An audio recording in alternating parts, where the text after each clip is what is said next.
우리 옆에 분들과 한번 인사할까요? 함께 예배해서 참 좋습니다. 어려운 시대에 한 자리에서 함께 예배할 수 있는 지체가 된다는 것 참 감사할 일입니다. 시인 유한진 작가의 글 지란지교를 꿈꾸며 라는 글을 보면 정말 마음을 나눌 수 있는 그러한 친구에 대한 갈망이 시인의 글에 잘 묻어져 나옵니다. 그 글의 시작 부분에 이렇게 돼 있는데요, 제가 잠깐 읽어드리면, 저녁을 먹고 나면 허물없이 찾아가 차 한 잔을 마시고 싶다고 말할 수 있는 친구가 있었으면 좋겠다. 입은 옷을 갈아입지 않고 김치 냄새가 좀 나더라도 흉보지 않을 친구가 우리 집 가까이에 있었으면 좋겠다. 비 오는 오후나 눈 내리는 밤에 고무신을 끌고 찾아가도 좋을 친구, 밤 늦도록 공허한 마음도 마음 놓고 열어 보일 수 있고, 악의 없이 남의 이야기를 주고받고 나서도 말이 날까 걱정되지 않는 그런 친구가 있었으면 좋겠다. 아마 시인이 꿈꾸고 바라는 그런 친구, 아마 우리가 다 마음에 그리고 원하는 그러한 친구의 모습이지 않겠나 생각합니다. 인디안의 속담에 나의 슬픔을 등에 짊어지고 가는 자, 그가 바로 친구라 이야기한답니다. 나의 슬픔을 기꺼이 자기의 등에 짊어지고 가는 자, 내 슬픔을 대신 품고 끌어안고 안아가는 자, 그가 바로 친구라 이야기한다는 거예요. 우린 지난주에 다윗과 요나단의 그 아름다운 친구의 우정을 함께 살펴보았습니다. 요나단은 사울왕의 아들로 가만히 있으면 왕이 될 수 있는 모든 것들을 포기하면서까지 그의 마음을 채운 친구 다윗을 향하여 자기의 모든 것들을 내어주고 자기의 모든 것으로 그를 사랑하고 있는, 자기의 생명보다 귀히 여겼던 그러한 친구를 아끼고 소중히 여겼던 그 요나단의 모습을 말씀은 보여주었습니다.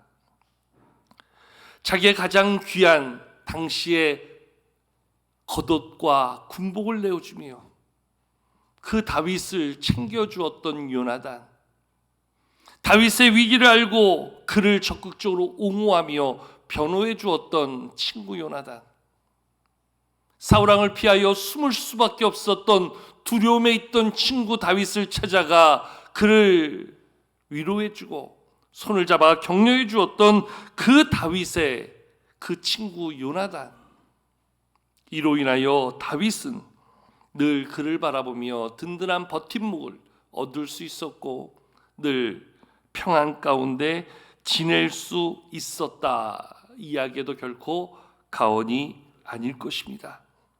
그렇게 다윗의 곁을 지키며 다윗과 함께 했던 요나단이 아버지 사울과 함께 나갔던 전쟁, 블레셋과의 그 길보아산 전쟁에서 그만 목숨을 잃게 됩니다.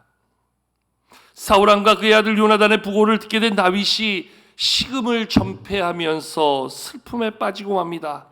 무엇보다 소중한 친구를 잃었던 그 다윗의 아픔이 얼마나 컸으면 그러한 슬픔이 사무엘하 1장에서 야살의 책에 기록된 활로레라 이름하여서 구구절절 그 친구에 대한 그리움과 애석함으로 기록되어져 있는 것을 바라보게 되어집니다.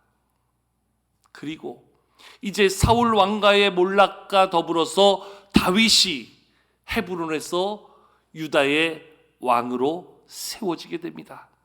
많은 사람들의 지지와 많은 사람들의 기대 속에서 헤브론의 그 땅에서 유다의 왕으로 세워진 다윗, 그리고 7년 반의 시간 동안 하나님의 함께하심과 역사심 가운데 승승장구하며 다윗은 온 이스라엘의 왕으로 세워지게 됩니다. 그래서 이제는 주변의 모든 나라들을 정벌하며 그 부강한 다윗의 왕국을 세워가며 다윗은 이제는 부러워할 것도 없고 두려워할 것도 없는 그러한 존재가 되었습니다. 그런데 그러한 상황에서 다윗의 마음 한켠은 늘 마음에 뭔가 비어있는 자신을 보게 됩니다. 모든 것을 가졌고 모든 것들을 누렸는데도 불구하고 여전히 마음 한켠이 허전한 마음을 갖게 됩니다. 그 이유는 자기의 생명처럼 소중하게 자기를 여겨줬던 그 요나단의 죽음으로 말미암아 그 친구에 대한 그리움이 너무너무나 마음 깊이 사무쳐 그의 마음에 빈 마음을 채우지 못하는 겁니다. 그래서 그 다윗이 자기의 신하를 시켜서 그 요나단의 혹시나 가족이 있다면, 그에게 남겨진 식솔들이 있다면 좀 찾아봤으면 좋겠다. 그래서 신하들에게 그러한 명을 내리고 요나단의 자손을 찾게 됩니다. 그러고 나서 그 요나단의 아들을 찾아내지요. 유일한 생질, 그 아들을 찾아내니 그가 바로 성경에 기록되어져 있는 무비보셋이라는 자입니다.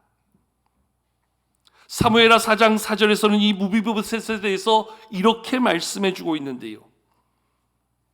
여러분 자막에 이 말씀을 한번 보시고 같이 한번 이 말씀을 읽었으면 좋겠습니다. 자막을 보시면서 한번 같이 한번 읽겠습니다. 시작. 사울의 아들 요나단에게 다리 저는 아들 하나가 있었으니 이름은 무비보셋이라. 전에 사울과 요나단이 죽은 소식이 이스라엘에서 올 때에 그의 나이가 5살이었는데 그 유모가 안고 도망할 때 급히 도망하다가 아이가 떨어져 절개되었더라. 아멘. 요나단의 아들이 하나 있었는데 5살짜리 무비보셋이었습니다. 근데 그 사울과 그 아버지 요나단이 그 블레셋과의 전쟁에 나갔다가 그만 목숨을 잃게 되어지고 사울 왕가가 몰락이 되지요. 여러분, 우리의 과거 역사에서도 볼 수 있는 모습인데 왕가가 몰락하면 그 모든 자손들을 다 진멸해 버리지요. 왜냐? 다시금 반역의 싹을 잘라내기 위해서 다 죽여버리는 게 통상적인 일이었어요. 그러다 보니까 그러한 일에 어린 무비보셋을 돌보던 유모도 두려움을 느꼈겠지요. 이 아이의 생명을 내가 지켜야 되는데, 이 아이를 돌보다 잘못되면 나까지 화근이 있을 텐데, 그래서 급히 이 5살짜리 아이 무비보셋을 안고 도망하다가 그만 아이를 떨구어 아이가 장애를 입게 됩니다. 오늘 우리가 읽었던 말씀의 본문 13절을 보면 2다리를 다 절었다 이야기할 정도로 큰 장애를 얻게 됩니다. 한순간 할아버지, 아버지를 잃은 것도 서러운데, 왕족의 자리에서 한순간 도망자의 신세가 된 것도 서러운데, 유모의 실수로 다리마저 장애를 얻게 되었습니다. 그래도 생명이 중요한지라 그는 마치 도망하는 자로 숨어들어서 자기를 감추는 자의 그 절망스러운 모습을 가지고 있게 됩니다. 오늘 우리가 읽지 않았는데 9장 4절 말씀에 보면 다윗의 신하들이 이 무비보셋을 찾아냅니다. 근데 무비보셋을 찾아냈던 그곳이 어디였냐면 4절에 보니까 로드발 암미엘의 아들 마길의 집이었다 이야기해주고 있습니다. 여러분, 이 로드발이라는 게 우리가 그냥 모르고 지나가면 그냥 아무 의미가 없지만 이 로드발이라는 그 이름이, 지명이 우리말로 하면 황무지 그런 뜻이에요. 아주 황폐한 땅. 이 드발이라는 단어가 다윗이 시편 23편에 언급하고 있는 푸른 초장, 아주 비옥한 땅을 의미합니다. 그런데 이 앞에 붙은 로라는 단어가 우리말로 하면 아니다 하는 뜻이에요. 낫이라는 뜻이에요. 그러니까 아주 푸른 초장, 비옥한 땅이 아니라는 거예요. 로드발, 황무지와 같은 그곳에 숨어 있어야만 했던 왕족의 한 사람, 무비보셋의 그 아픔의 자리, 자기를 드러낼 수도 없고 숨어 지내하며 몸은 다쳐서 제대로 걷기조차 불편했던 그러한 자리에 있던 무비보셋을 새로운 왕 다윗이 찾는다는 거예요. 그를 왕궁으로 불러들이라는 거예요. 여러분, 나아가는 무비보셋이 어떠한 마음이었을까요? 이제 죽었다. 이제 내 정체가 탄로났으니, 이제 나의 존재가 세상에 알려졌으니 아마 나는 다윗 왕에게 죽임을 당할 것이다. 몸이 다친 것도, 제대로 걷지 못하는 것도 서럽고 마음이 괴로운데 이제 나아가는 그 길이 보장되지 않는 죽음의 길이 될 수 있게 그는 얼마나 무너지는 마음을 가지고 다윗 왕 앞에 서야만 했을까요? 이제 내 인생 여기서 끝나나 보다, 그렇게 아마 생각했을 거예요. 그런데 그를 불러들인 다윗이 뜻밖의 이야기를 합니다. 오늘 말씀에 그 앞절에 보면 7절 말씀에 다윗이 뜻밖의 이야기를 그 무비보셋에게 전하는데요, 우리 7절 말씀도 한번 같이 한번 읽어봤으면 좋겠습니다. 7절입니다. 함께 있습니다. 시작. 다윗이 그에게 이르되 무서워하지 말라. 내가 반드시 내 아버지 요나단으로 말미암아 내게 은총을 베풀리라. 내가 내 할아버지 사울의 모든 밭을 다 내게 도로 주겠고 또 너는 항상 내 상에서 떡을 먹을지니라 하니. 아멘. 두려움에 떨고 있는 그 무비보셋을 향해서 다윗이 두려워하지 말아라 하면서 두 가지를 약속해 주고 있는 거예요. 첫 번째 약속은 너의 할아버지 사울의 모든 것들을 다 너에게 되돌려 주겠다. 두 번째는 이제 너를 나의 아들 왕자의 하나같이 여기서 나의 상에서 먹고 함께 그 거함을 이루게 하겠다. 무비보셋이 깜짝 놀라죠. 이제 그 자리가 내가 죽는 자리, 내 생명이 끝나는 자리, 내가 정말 두려움으로 나갔던 그 자리인데 왕이 나에게 하는 이야기는 할아버지의 모든 것들을 되돌려 주겠다는 거예요. 이제는 왕자의 하나로 자기를 여겨서 왕의 상에서 함께 먹게 해주시겠다는 거예요. 얼마나 무비보셋이 놀랐냐면 8절 말씀에 이렇게 이야기합니다. 이미 죽은 개 같은 자인 나에게, 이미 나는 죽은 개 같은 존재인데 왕이 어떻게 나에게 이렇게 선대를 하십니까? 깜짝 놀라고 있어요. 근데 여러분, 다윗이 그렇게 하는 이유가 있었어요. 그냥 한 게 아니에요. 조금 전에 읽었던 우리 7절 말씀에 보면 이렇게 이야기하지요. 내가 반드시 너의 아버지 요나단으로 말미암아 너에게 은총을 베풀리라. 누구 때문에요? 요나단 때문에. 너의 아버지 요나단 때문에. 이 말을 풀어서 이야기하면 너의 아버지로 인하여 받은 내가 얻은 사랑이, 너의 아버지가 나에게 베풀었던 그 우정이 얼마나 큰지 나는 이렇게 해서라도 그 우정을 조금이나마 갖고 싶고 내 마음의 사랑을 나누고 싶다. 여러분, 저는 성경을 읽으면서 우리의 마음에 감동을 주는 많은 말씀이 있지만 그 다윗이 자기가 받은 사랑을 기억하여 그 아들을 찾아서 이 사랑을 대갚아주는 모습이 얼마나 감동적인지 모르겠어요. 세상 말로 안 해도 그만이잖아요. 모르고 넘어간들 누가 탓을 하겠어요.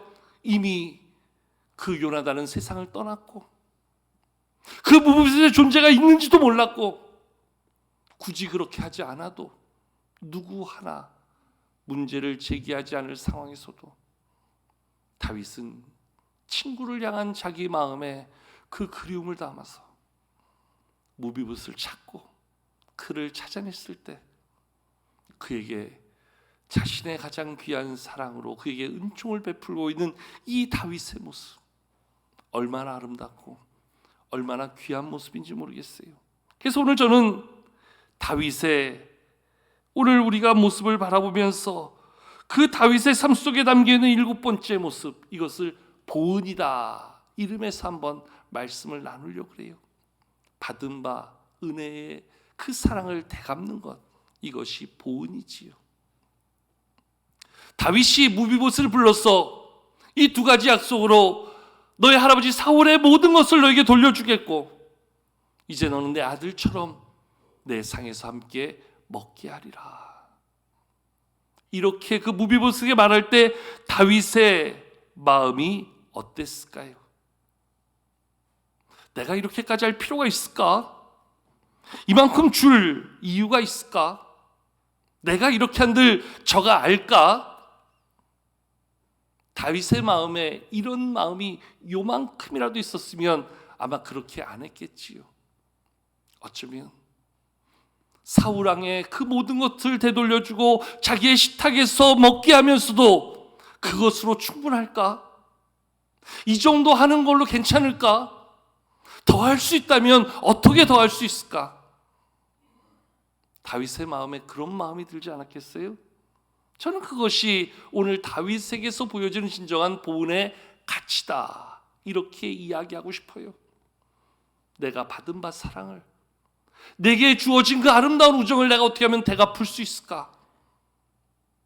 이 마음이 우리 안에도 새겨질 수 있고 이 마음이 우리 안에도 실천되어질 수 있다면 지난주에 말씀드린 것처럼 우리 안에 이 공동체 사랑이, 공동체 안에 이루어지는 하나 되는 기쁨이 얼마나 더 커질 수 있을까요? 다뤄기는 그러한 우리의 관계가 될 수 있기를 축복합니다.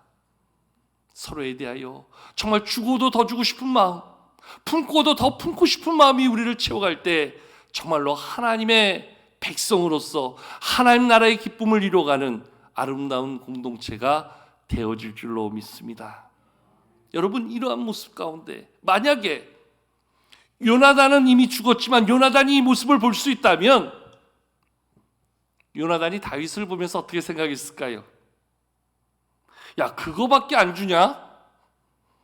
너 그 정도로 됐다고 생각하냐? 적어도 나에게 받은 사랑, 내 우정을 생각한다면 그거 가지고 부족한 거 아니야? 요나단이 이렇게 생각했을까요? 아, 고맙다.